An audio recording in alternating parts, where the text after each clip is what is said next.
Magandang araw po sa inyong lahat. Ngayong araw, ipagpagpatuloy ko po ang mga report sa taong bayan tungkol sa mga natuklasan ng iba't ibang ahensya ng pamahalaan tungkol sa mga flood control project na nakita natin na ghost project o hindi maganda ang pagkagawa.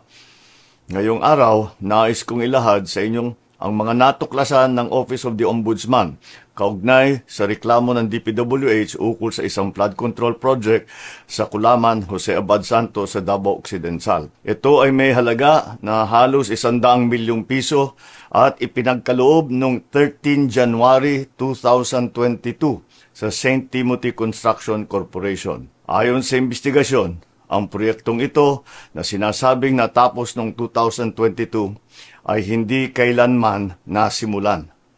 Sa inspeksyon ng CIDG noong 25 September 2025, natukoy na walang anumang konstruksyon sa lugar na yon. Kinumpirma ng mga indigenous peoples at barangay officials sa kanilang joint affidavit na walang naganap na implementasyon ng proyekto. Natuklasan ng Ombudsman yung mga isinumiting final billing, certificate of completion at inspection reports ay palsipikado o hindi tumutugma sa aktwal na kalagayan ng proyekto. Maging mga video at larawan na hinarap ng respondent ay walang timestamp at hindi mabalidate na tumutukoy sa proyektong ito. May mga private at public na individual na pinangalanan sa reklamo na kinabibilangan ng sa St. Timothy, si Cesara Rowena C. Discaya at Maria Roma Angeline D. Rimando. Meron pang iba, mga ibang nasa ahensya ng DPWH na nasama rin sa kasong ito.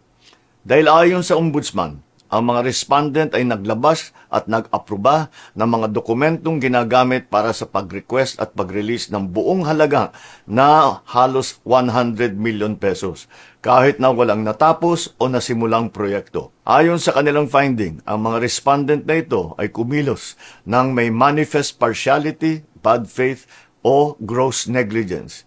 Nagdulot sila ng undue injury sa gobyerno at nagbigay ng unwarranted benefit sa kontraktor. At may pakikialam ang ilang private respondents sa nangyaring sabwatan.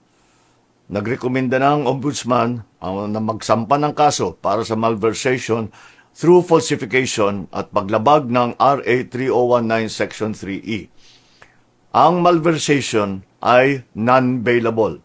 Mabigat ito dahil hindi nila mababayaran ang kanilang paglaya. Pag naisampa na ang mga kasong ito sa korte, ang susunod na hakbang ng judiciary ay ang paglabas ng arrest warrant para sa mga pinangalanang individual. I have directed DILG and the PNP to ensure that they know the whereabouts of Discaya at nung iba pa para paglabas ng arrest warrant ay maareston sila kaagad. Umpisa pa lang ito.